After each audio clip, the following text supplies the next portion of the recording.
We are in conversation with the Chief Financial Officer of Gulf Oil Lubricants, Manish Gangwal. Manish, thank you so much for joining in.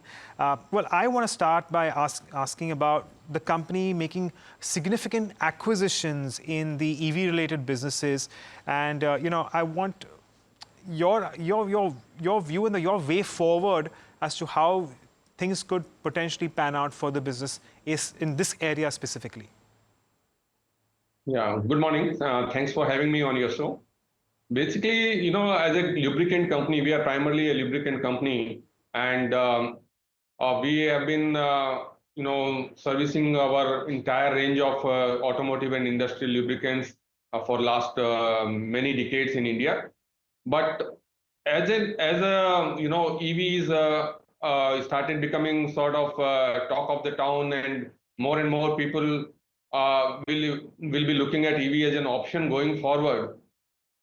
While we believe that lubricants market is going to continue to grow in India for many decades still, but we as a company, wanted to look into the EV value chain and where we can play as our role in the EV value chain. And what we figured out was that we have a very strong brand which is known to the automotive consumers. Today they may be an ICE vehicle consumer, tomorrow they may be an EV consumers or EV buyers. How to remain relevant to those consumers, those buyers. At the same time, we have a very strong connect with OEMs who are doing currently, let's say, ICE vehicles, and tomorrow they may venture into some sort of EV models they may bring out. So how to use those strengths and our distribution network. With that thought process, we started looking at the sector, and what we came through was that manufacturing of chargers is a good opportunity. And as the EVs grow, there will be a requirement of more and more chargers for EVs. And that's where we started acquiring companies. We acquired a company called Indra Technology in UK, and their expertise is slow chargers, slow AC home chargers for cars. And then we acquired another company in called Tyrex Transmission, based out of Ahmedabad. They are having DC fast charger products. So we have now complete end-to-end charger solutions for any of our consumers, buyers, customers, OEMs. So right from AC chargers to fast DC chargers, we have a complete range. Right. Manish, at least as far as Tyrex is concerned, we understand that you had strong revenue growth in the second quarter. Even your other acquisition, taken together, can you give us an idea about kind of contribution that these companies can bring forward to your consolidated numbers, if not for the next 6 months, for perhaps the next 18 months? See, our objective in Tyrex, particularly where we have 51% stake, and they are fast growing. When we acquired this company in October 23, their last reported FY23 turnover was 12 crore rupees. So on a very small base, then we doubled it in FY24 to nearly 25 crore rupees. And as you rightly mentioned, in H1 itself, Tyrex has delivered 25 crore so growing at nearly 300% over H1 last year. So this company, overall, the demand is very good. And we believe that the company can at least double the turnover every year for the next 3, 4, 5 years. And should be easily doable, which means that we are aiming at roughly 500 crore rupees at least turnover in next 3 to 4 years from this acquisition.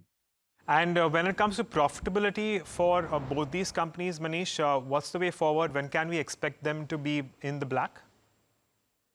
So currently, they are EBITDA neutral at this stage. What we are also doing is that the company is investing into R&D.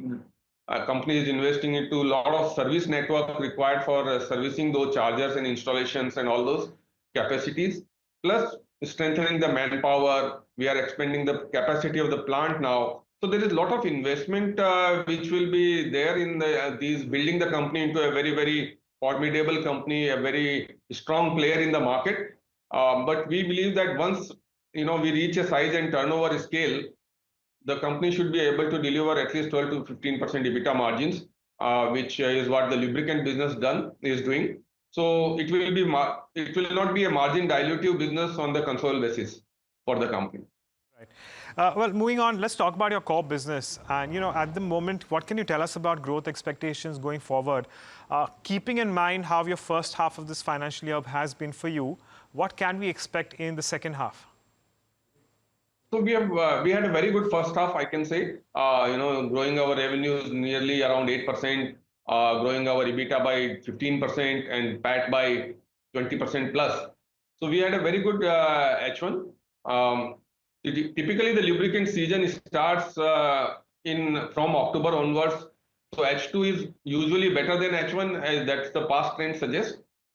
So we are hoping for a good H2.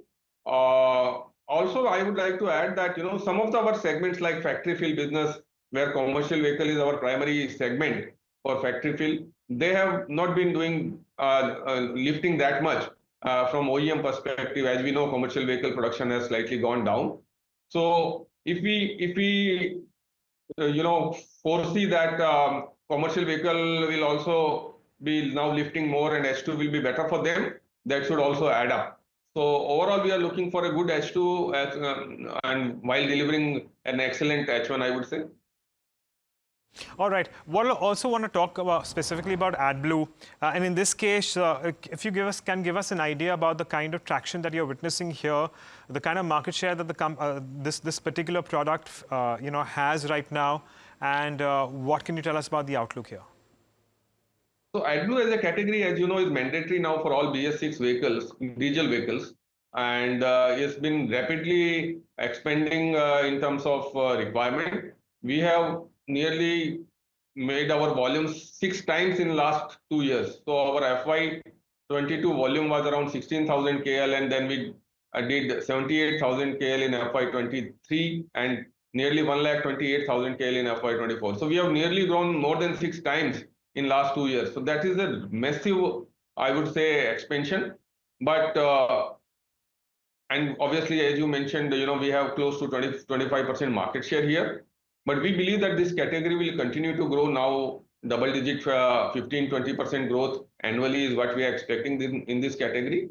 This is a relatively, high volume, low margin business, but and in the end, it is need of the consumer, need of the customer, which is already buying our lubricant. So, and synergistic to our distribution. And that's why we have gone ahead with the approach of delivering a value product and a very good quality product to our customers. We are quite hopeful that AdBlue will continue to grow at least 15% for the many, many years from now on. Right, Manish, a question also on your overall operating margins.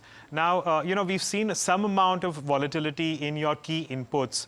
And the question really is that, firstly, how much of that volatility in the key inputs comes in the ongoing quarter, or is there a delay? And based on that, what is your overall projection on your consolidated operating margins for this financial year?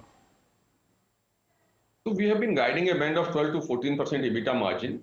And we are quite hopeful that we have delivered it in H1. We are quite hopeful it will be, slightly even better than H1 in H2. Also, we have seen that crude has sort of stabilized around $72, $73, below $75. And if that remains, typically the lag effect of that is on the base oil with 1 to 2 months of time lag. And we believe so far, we have not seen any major impact on base oil, but we are quite hopeful by Q4. If there is some improvement in base oil pricing and the market price competition scenario remains stable, we should see positivity in the margin. But we are sticking to our guidance of 12 to 14% margin band for H2 as well. While investing more in our A&P, as you must have seen, we have a mega campaign going on right now, which started in September, the Unstoppables, where all our 3 brand ambassadors, MS Dhoni, Hardik Pandya, and Smriti Mandhana, have come together for the first time. So it's a mega campaign, on ground, off ground, in movies. There is a lot of activity going on, so we are spending slightly more on A&P as well. All right, and a final question then, Manish. Going forward, at least as far as your second half of this financial year is concerned, are you going to look to consolidate on your current product line, or are there going to be newer introductions here as well in store? we keep introducing new products. Right now, as as a part of our Unlock 2.0 theme, which we unveiled sometimes in June, we are focusing internally on premiumization, which means the high margin products, synthetic products. More and more of those will be part of our portfolio and sales efforts, and that's where we see new products being launched quite regularly in requirement with the market needs. All right, Manish, we leave it at that. Thank you so much for joining us and taking us through your views on, well, the company, of course, as well as the, outlook going forward. We wish you the best.